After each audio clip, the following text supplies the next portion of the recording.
Hello, ladies and gentlemen. This is Claudia Monticelli, the host of this podcast, Let's Talk Soul. Over the years, after having interviewed so many people on so many different topics, I realized that what interested my audience wasn't really the individual topics per se, but was how it impacted them, how it touched their soul. So I'll invite you all to lay back, put your feet up, and if you like what you hear, leave a review, 5-star review. I'd appreciate that. So just enjoy your listening. I've got a special person here with me, and I don't abuse that word special, but special here means that this person is so rich in the experiences that she has had and what she can offer that I'd like to present her introduce her in a specific way. Nicole Kerr, say hello to our audience. Hi, everybody. I'm delighted and blessed and honored to be here with you guys today. It's a pleasure to have you. Nicole is talking to us from North Carolina in the United States. Who is Nicole? Now, it's going to be lengthy, the description, but I will try to do my best. She's an award-winning health expert and the co-author of the book, Eating the Rainbow, Lifelong Nutritional Wellness Without Lies, Hype, or Calculus. So she deals with food. You think, okay, she deals with food. Something goes in, she's appeared on CNN, on PBS, on CBS, on ABC, and the Food Channel. And I'm thinking, well, how many more letters are there? Has she been on the BBC? No. Okay, and a host of other TV and radio shows like this one to share her unique perspective on wellness, lifestyle, and nutrition. And although when we talk about spirituality, everything that you do to yourself, I think you would agree, Nicole, to how you pray, from how you pray to what you eat is all inextricably linked, isn't it? Yes, it is. Okay, so let me go on. So for the past 30 years, Nicole has worked in all sectors of society, including the government, Centers for Disease Control and Prevention, nonprofit area, the American Cancer Society, military, I have too, United States Air Force medical operations, academia, the University of Hawaii, and healthcare institutions and hospitals that I won't mention because it'll be lengthy. I want to talk to her. Now, throughout her career, she's focused on supporting people for every walk of life to make realistic, meaningful, happy choices for health, for lifelong health and well-being. So, we get the picture of a health coach, from this description, but there's much more here. When she was a 19-year-old cadet at the United States Air Force Academy, Nicole would be forced to learn how to live and love differently following a terrifying and transformative near-death experience. That's where I want you. And I'm glad her memory of the crash came back 20 years later, and it's taken Nicole almost another 2 decades to align her soul, spirit, mind, and body, proving healing is certainly a non-linear process. Okay, so we have like a wheel with all the spokes. Everything is included. Now, I'm going to go on. You are a disabled veteran. You have a private practice, primarily using neuro-emotional technique that will ask you about targeting the often overlooked domains of emotion, the emotional, the energetic, and spiritual well-being. And she has a website, Nicole Kerr, KERR.com, and you will find her on Facebook and Instagram as well. Nicole, where to start? Why don't you tell us about that incident when you were in the military and what happened? How old were you? You were 19. I was 19. So, yeah, here in the United States, our military academies admitted women in 1976. So the first class that graduated was 80, and my class was 86. So I was one of the newbies in terms of women going into the service academies. I did it to people please my dad. Okay. I'm just Oh, going to be clear right up. but was he from the military as Yes, well? yes. He Ah, graduated from the academy, wanted to have one of his kids, and I was going to be the one to show up and do it. And ah. then I'd have his approval. Then I'd have his love. Then I'd have, everything I ever wanted from him if I just could Right. get in there and make it. Please him. Mm. Yeah. So that is one of the identities that I've had to learn to strip off of me, Yeah, and it's been a hard one because I've grown up in it, and in the of South, course. Of at course. least in the United States, you Mhm. grow up people pleasing. And Where in the South did you grow up most of the time? Jackson, Mississippi, Hmm. and then I went to the academy, and that's of course in Colorado Springs at 7,000 feet. And I was like, I've been oh, there. I've been I there. can barely I've breathe here at this altitude. I've been there. So Star Wars, yeah, Colorado Springs. Yeah. yeah. I was an interpreter during that time, and I took a NATO country, a group of NATO country visitors that were invited by the United States government, and we visited we visited the underground NORAD, yeah, compound, NORAD. Yeah, yeah, it yeah, was incredible. yeah. Hmm. Many people don't know it's there, so It's still there. yeah. Yeah, yeah, We're breaking that secret. It's still there. yeah. So I was in my second degree year. So that's the sophomore year. And at the beginning of the year, we have like a big squadron get together where everybody comes and plays softball, and the Air Force Hmm. provides beer for everybody. And needless to say, I had had a previous engagement earlier in the day with the Commandant of Cadets to Uh-huh. recruit new high school girls to come to the academy. So I'd Wow. be doing that earlier, and then I arrived late at this event, and needless to say, I was one of the last to leave, and there was only one other cadet that had a car there. He was a senior, so I asked him for a ride back, basically, and he wanted to stop. I didn't know him very well. I just knew he was a senior, Yeah. and we're both going back to the same place, and we have to get there by 7:35. Yeah. So needless to say, he wanted to stop at a bar and have a couple more drinks. Mm. And I was Yeah. like, oh, well, okay, you're a senior, you probably know what's best. What you're doing. Yeah. Yeah. And then he wanted to stop and watch the sunset. And then I started getting really anxious, going, there must be another agenda here. And I was really like, no, we got to get back. So we got on the road, and we never made it back to the academy, needless What to say. happened? So the car, I only remember leaving that area that we were at. And the next thing I remember was waking up in the ICU at Community Hospital. So I had pieced this together through the EMS or EMT that I'm. All right. Again, EMT, what is that? Emergency medical technician. They're paramedics. There's volunteer, and then there's the regular. So they were called to the scene along with 3 different fire departments in that area, because we were way out kind of in a rural area. Yeah. So when they got there, I later found this out in the hospital, because he came to visit me, the one that kind of I credit with saving me.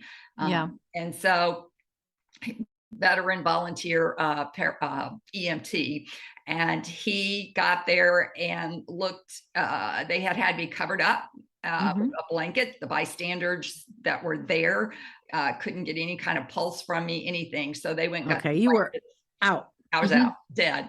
And so he turned me over and looked at me and couldn't get any vitals either. So did something called a sternal knuckle. Massage.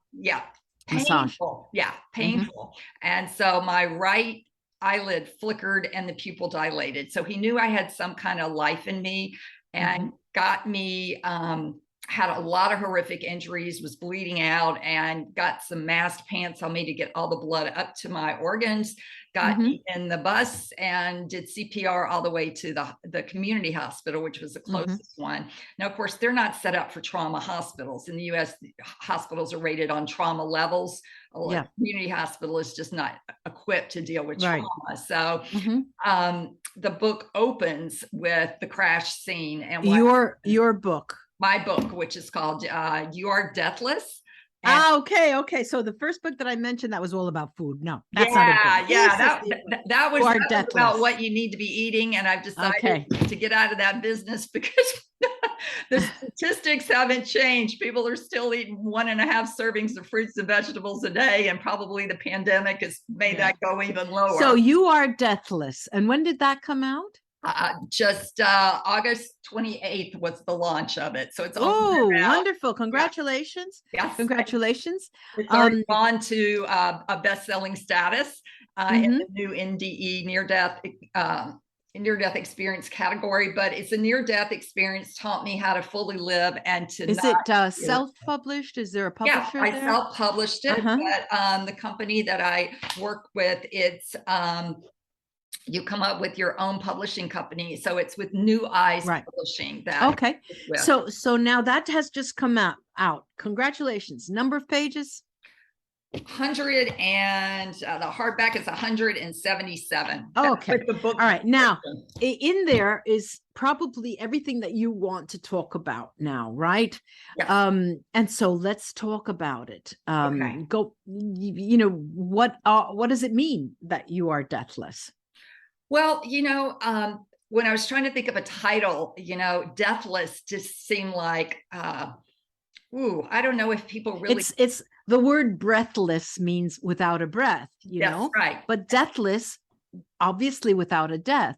Yes. Is that what the idea? Yes. And the opposite of that is to understand that your eternality, which is not eternal, and it's not eternity. It's a state. Yeah, it's a state of being eternal, of having no end. So your soul is endless. It's everlasting. It will go on forever.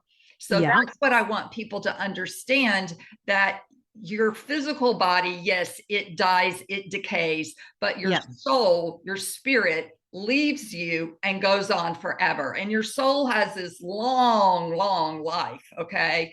And so that's what I want people to understand. And now what you're saying to me, I'm sorry if I'm interrupting you.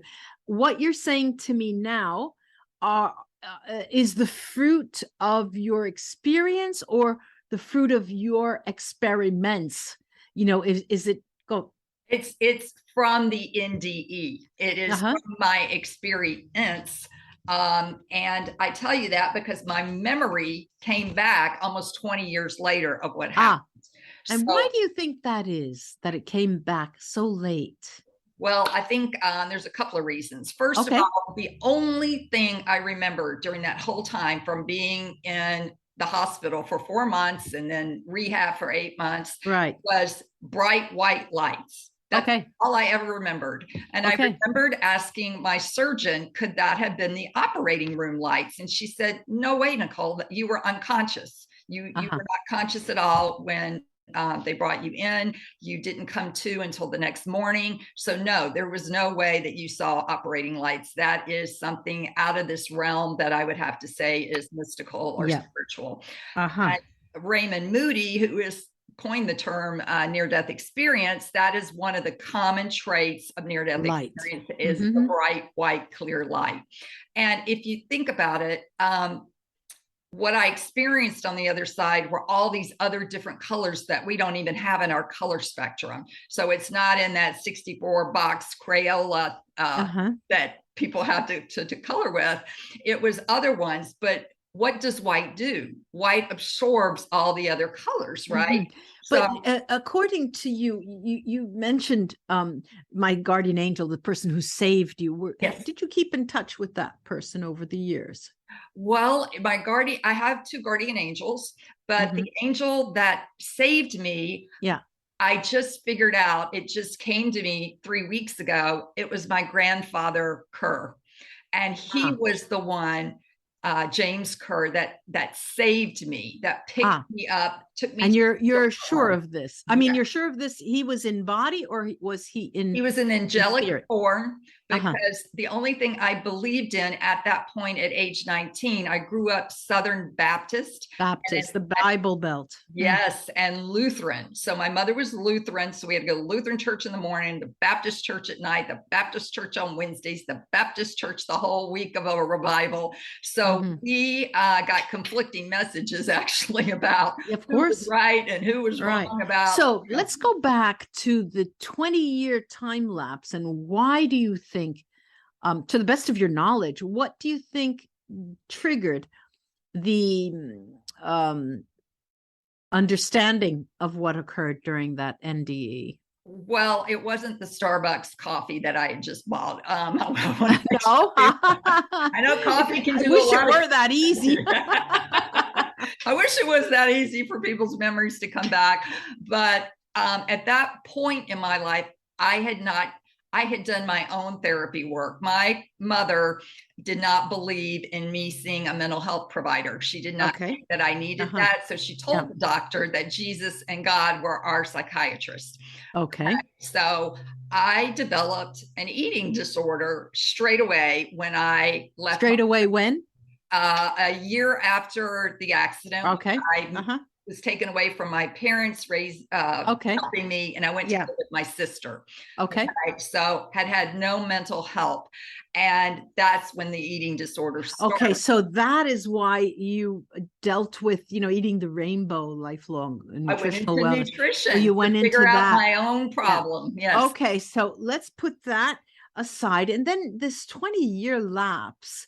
My body had not felt safe. I really do believe the body keeps the score. There's that book by Van Kessel that talks about how your body holds memory.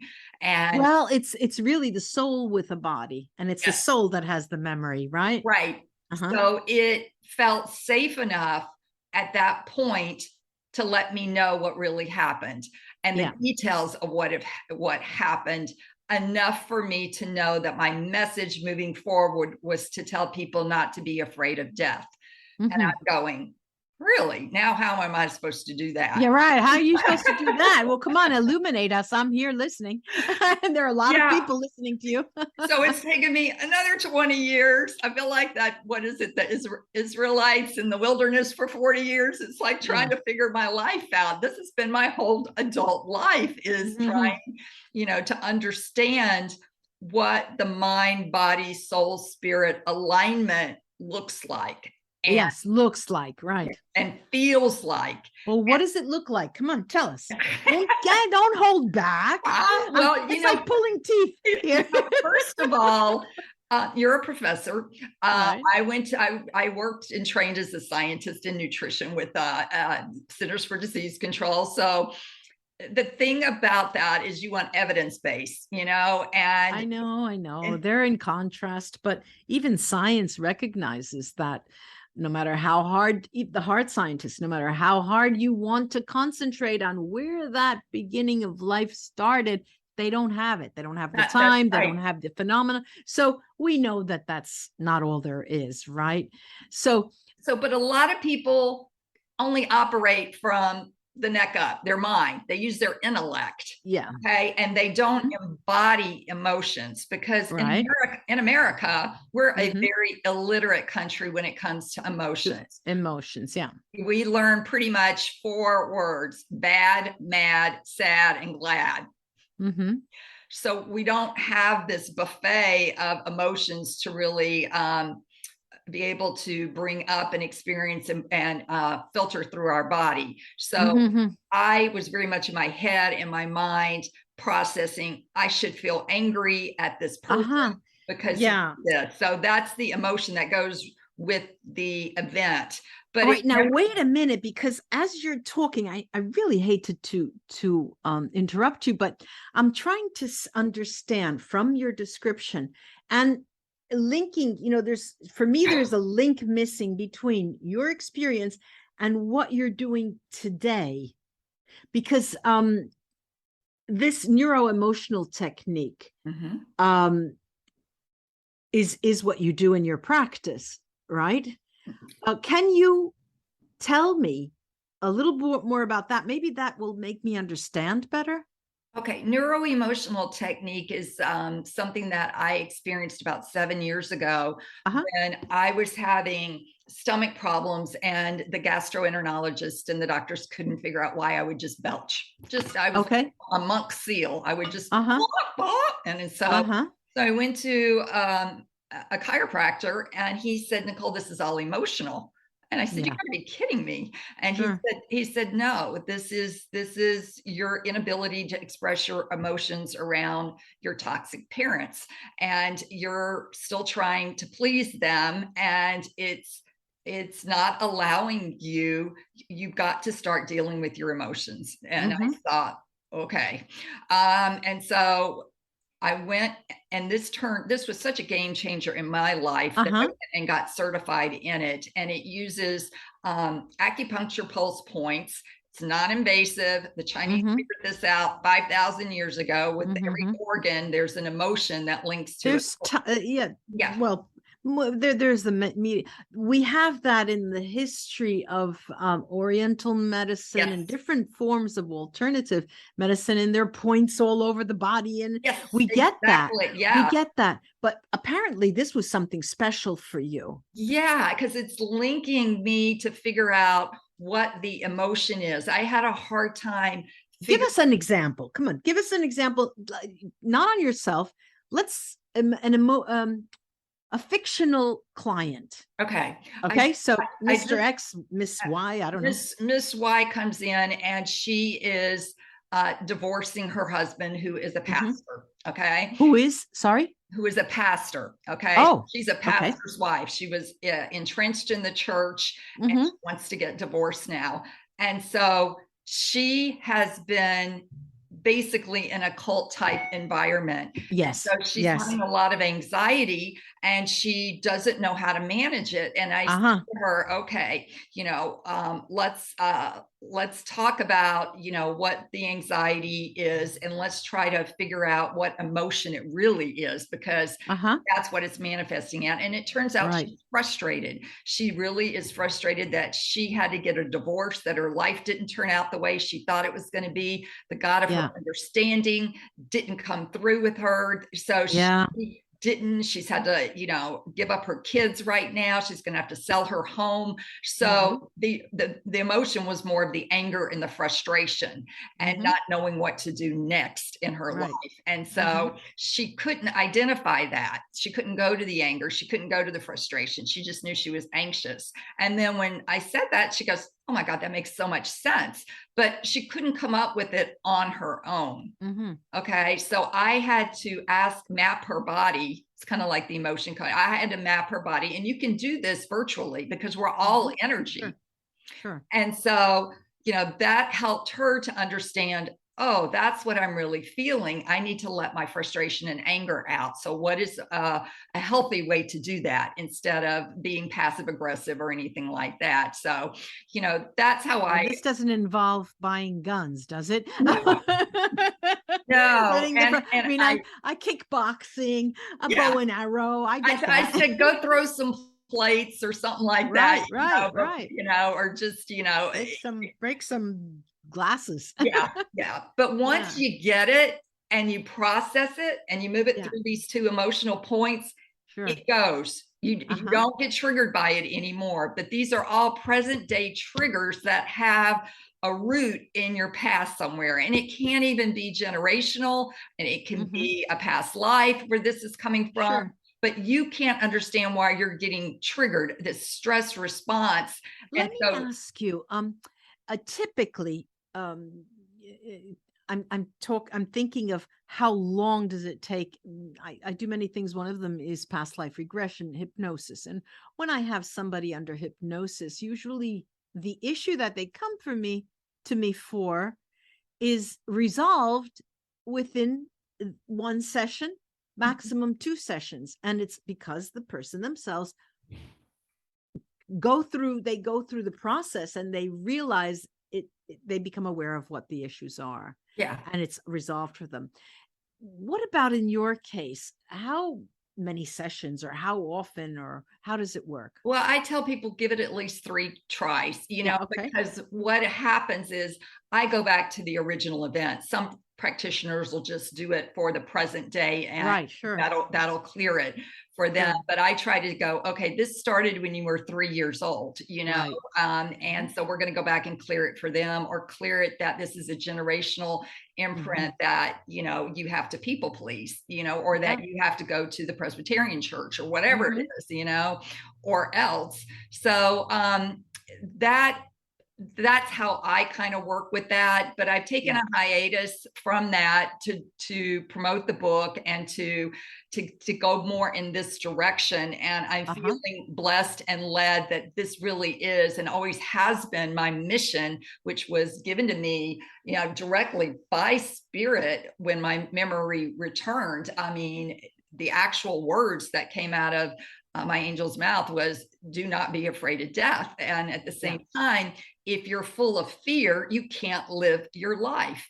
And Right. if you look at the International Association for Near-Death Studies, their 2020 annual report actually lists the 10 common lessons from NDEs. And they're in my book, and each one is a different chapter. But the first one, Claudia, is we do not die. I mean, it's just straight out there from thousands of people that they've interviewed. Yeah. And This is I'm surrounded by a number of people who, not surrounded, I have put up my boundaries, but a person that's very close, a family member, is so anxiety ridden and lives with so many fears. There is literally nothing I can do yeah, to help that person. yeah. And I'm wondering, what is the origin of their fears? Why are they so fearful and I'm not? Could it only be something of personality? Because you talk about, in your case, your family and the religious background, and that has led to certain things. Yes. And I can get that. But, at an age when you have gone beyond, you can talk about your parents at 20, 30, 40, 50, but, you're 60, 70, 80 years old. You can't say, oh, I grew up with evangelists. It just doesn't jive. And I'm wondering if there is an origin of fear that you recognize or have recognized in other people. And is it possible to understand or have that emerge? Yeah, and I think for me, it comes at two critical points of development in the human body, and that's at 6 years old. Six Yeah. years old is when you learn to individuate. Okay, Oh, you right. don't need mommy and daddy to take you to school and Right. hold your hand. You can get on the school bus now.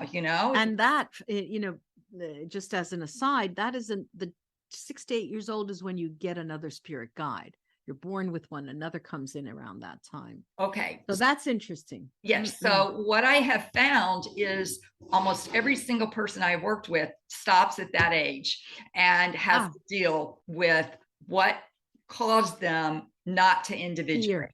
Okay. So it's some type of fear. And for me, it was going to the Baptist church and the Lutheran church, and it was this set of disorientation. rules. Yes. And it was like, if you are a bad girl, if you don't follow these rules, and it wasn't just the 10 commandments, I talk in my book how my dad had his 10 commandments because he was a Marine. And, basically in my little kid head, my dad was representing the bigger image of Father God. So, you're double disappointing when you do something bad and wrong. So if you're getting punished or a whipping for speaking when you're told not to speak, that's fear that comes in. It's going, okay, you've been a bad girl. And then scaring the wee out of people by telling them they're going to hell. Okay. So they create this place where you're going to go and burn in eternity. And you won't have your family there. And, it's totally made up to keep you in fear. Yeah. And plus, fears are repressed. And they yes, most of it, and they're they're irrational. And if you're filled with fear, you lose your clarity. And clarity is so important in life. You need to be clear about your energy. You need to be clear about your alignment. All these things you need clarity and discernment for. This idea of clarity is not necessarily not having any doubts. No. Doubts is a healthy Yes, Doubt is a you're healthy thing. you're human, and that's what you have to manage is your humanness with your spiritualness, and of Mhm. course you're going to have doubts, and of course I'm still going to have fears, but I need to address those fears. I need to look at them and go, okay, is this irrational? Does it Yeah. make sense, or is it coming from somewhere else? Right. Did Right. I take it on from somebody? Right. Now, I have a final thing I want to talk about. I hope we have enough time. God, you mentioned now. How do you want to talk about that? Because I get so many questions from my subscribers. That is such an individual concept that people have to evolve with. And I Mhm. think we are at a time of awakening where you're seeing church memberships drop in the Catholic churches. I was visiting Spain. Institutions, all Yeah, I mean, institutions, all of really. these churches, the average age is 70, 80 years old, Mhm. and I think what we're learning and what I learned is I thought God was a vending machine. That's how I looked at God, that I could put in the certain behavior, I could put in the right change, I would punch the Coca-Cola button and out would come the Coke. Mhm. Well, guess what? A couple times I did that and I punched the button and Nothing came out. nothing came out, or Mountain Dew came out and I didn't want a Mountain Dew. Right. So it's not the machine's fault. It's not God's fault. It's your fault. It's Mhm. always you are blamed and shamed and guilted if it didn't turn out the way you thought. So now let's say that if I could summarize here, what is missing, and what I find with uh, most of the clients that come to me, is the lack of responsibility for their own spirituality. Yes. When there is a spiritual awakening, that comes with a responsibility. That is in a certain to a certain degree, it's a power, but it also comes with responsibility, and it's different for everyone. And that's I that's what I find. That's my 2 cents. That people think the awakenings from up there. I'm getting it. It's coming. Yeah. And It's from in here. yeah, yeah. God is not external. And Yeah. that's what we were taught growing up. You Hmm. did these actions to please God. Hmm. And when I had my near-death experience, what happened 20 years later is I realized God is love. Period. Yes. End of There you go. sentence. So That's that's it. energy. That's Yes, he is, and unconditional there love. is nowhere Unconditional. God is not. It Mhm. is everywhere. Mhm. So that goes against my total upbringing. No one in my Yeah. family Yeah. understands this. They still don't believe me to Mhm. this day. Right. They're Right. still seeped into the religious denominations Yeah. that Well, have God as a but it's not only you. I mean, it's all yes, over the no, and world, that's why right? I'm trying I to get know. the So message out. I'm trying to think how we could end. This ending is sort of an invitation for listeners and our viewers, that they can seek and find their own God, or they can, it's something that it's like logic. If you say, once I went to a professor, we were talking about research, and he said, well, if you want something to keep you busy, go study logic for the rest of your life, and so it's the same thing here. Think about God. That will bring you until the end of your days. You will That's be right, the able to think, concept of right? God. Yeah. I And I so, had I yeah. had a client, she was 6 years old, and I said to her one day, I said, what do you think God is?" And she knew exactly. She said to me, "Nicole, God is, the color blue, and there's a bunch of balloons, all different colors, and, he's headless, but he talks." Yeah. Good for her. Good for her. And I was just like, I hope you never lose that, because Right. you Of could see course. Of it was an course. energy she was pulling all Yeah, that together sure, with. sure. And Nicole, thank you so much for having taken the time and spending it with us and chatting away. There's so much more. I know we just touched the surface, but let me see the book again and yes, tell us the title. You Are Deathless. And Nicole Kerr. And look at that credential, BTDT. Been there, done that. And that. That's my most important credential. Yeah.